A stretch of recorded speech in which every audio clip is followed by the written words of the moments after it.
The most powerful air force in the world is the United States Air Force. The second most powerful is the United States Navy Air Force.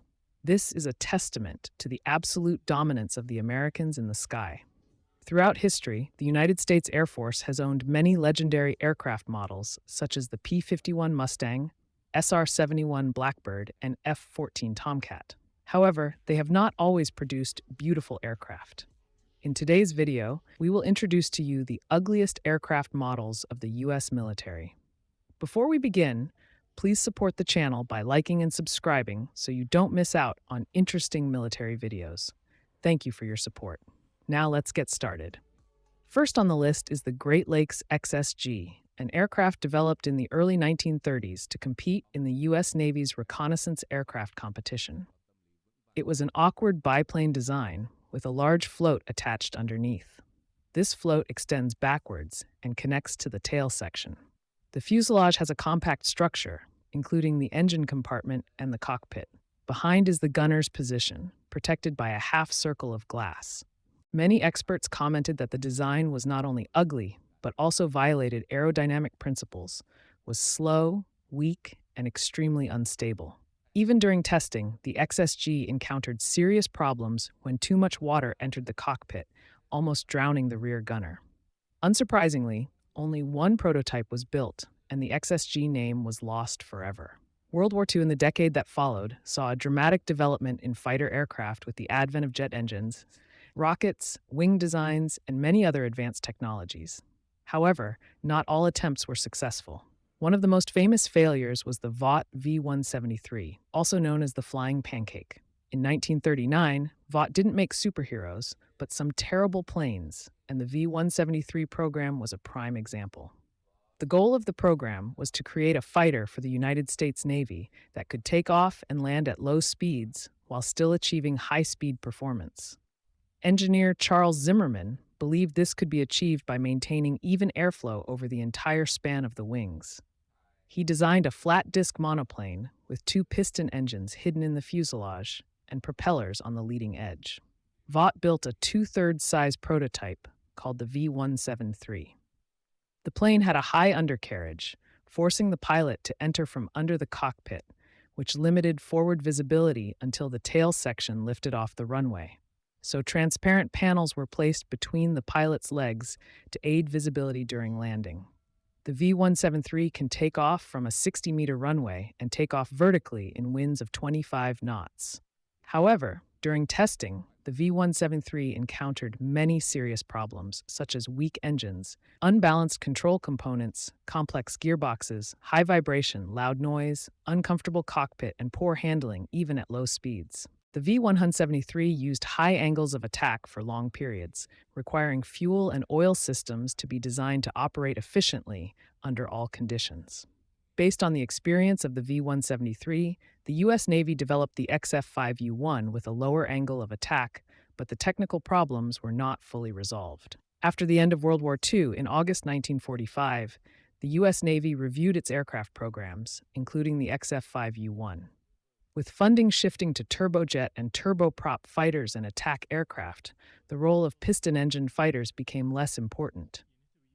The XF5U-1 program was canceled on March 17, 1947, and the V-173 prototype was transferred to the National Air and Space Museum. 3 years before the XF5U-1 program ended, the U.S. Air Force proposed a plan to develop a parasitic fighter to protect its long-range strategic bombers from German fighters. In October 1945, the Air Force ordered two prototype XF-85 Goblin fighters and planned to equip them with the upcoming B-36 Peacemaker bomber. The Goblin, a small aircraft only slightly larger than a car and shaped like a potato with stubby wings, was designed to be deployed from strategic bombers. The theory of a parasitic fighter sounded good, since escort aircraft could not keep up with the long range of strategic bombers. However, the reality was different. Separating the Goblin from its mothership was one thing, but connecting it was a big challenge. During tests with the B-29, the Goblin had so much trouble reconnecting with its mothership that the plan became unfeasible. Despite attempts to devise an improved rappel system, the XF-85 Goblin's problems remained unresolved. Combined with a tight budget, the USAF decided to cancel the project in October 1949. At this point, attention had shifted to modern aircraft such as the MiG-15, leading to orders for new long-range escort aircraft such as the XF-88 and XF-90. However, research into parasite fighters did not stop completely, but in the end, the method of aerial refueling made the need for parasite aircraft obsolete. Today, you can directly observe the XF-85 Goblin prototype at the United States Air Force Museum in Dayton, Ohio, and the Strategic Air and Space Command Museum in Ashland, Nebraska. Next, we come to the F6U Pirate, another Vought product, developed to meet the U.S. Navy's requirement for a jet aircraft in the mid-1940s. The F6U Pirate featured a number of innovations, including a composite skin and afterburners for the engines. However, aside from its cool name and cartoonish appearance, the Pirate was plagued by problems during production and testing. The Pirate was slow, weak, and unstable, like a drunken sailor. It even had a dangerous habit of bursting into flames mid-flight. Unless it tried to burn the test pilots alive, the aircraft would drive the design team crazy with its stability issues. Although 33 were built, the F6U Pirate design was deemed completely unsuitable for naval service, and none of them were ever issued to Navy squadrons. In the late 1940s, the U.S. Navy proposed the idea of a vertical takeoff and landing aircraft to protect civilian ships. The design competition resulted in the XFV, a Lockheed prototype with a bizarre design. The XFV was powered by a 7,100 horsepower turboprop engine and was intended to take off and land on helipads mounted on cargo ships. The design team attached a giant fixed landing gear to the fuselage, making it even more unsightly. The project was eventually canceled in 1955 after only one prototype was completed. This prototype is now on display at the Museum of Flight in Florida. 2 years later, the U.S. Army requested a light frontline reconnaissance aircraft that could operate on rough runways and take off and land short distances. This led to the Grumman OV-1 Mohawk. With its bizarre appearance, the Mohawk looked like a cross between a helicopter, an airplane, and an insect. However, the Mohawk was a reliable, versatile, and rugged aircraft. It could carry a variety of cameras, sensors, and radar systems for reconnaissance missions, or unguided bombs and missiles for attack missions. The Mohawk served the U.S. Army for more than 30 years, from the Vietnam War to Operation Desert Storm, and was retired in 1996. More than a decade after the introduction of the OV-1, Boeing designed the YC-14 in the 1970s to replace the C-130 Hercules. The YC-14 introduced a number of new technologies, most notably the placement of its jet engines above the wings, which made it look like a model that had been assembled incorrectly.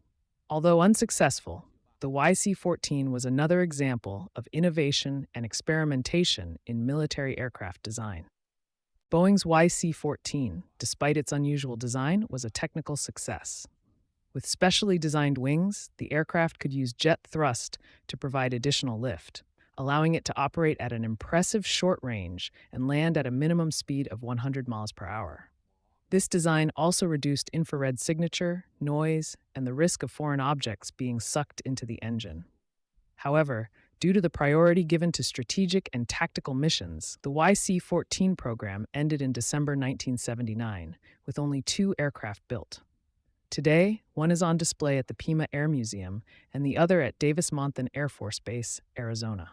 To finish off today's video, we'll talk about the Boeing X-32, Lockheed Martin's X-35 competitor in the race to become the next-generation fighter.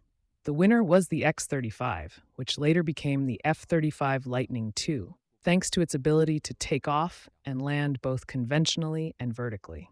Although the X-32 was unsuccessful, the 2 prototypes, the X-32A and X-32B, performed well, with the ability to refuel in the air, operate the weapons bay, and fly at supersonic speeds of Mach 1.6. After the failure, Boeing used the research from the X-32 to develop other projects such as the FA-18E F Super Hornet and the X-45A drone. One of the most memorable features of the X-32 was its oversized air intake, which looked like it was grinning, leading to jokes that it was invisible because enemies couldn't look directly at it. So we've learned about the ugliest aircraft in U.S. military history. Which aircraft impressed you the most? If there is any aircraft that deserves to be on the list that we missed, please leave a comment below. Goodbye and see you again.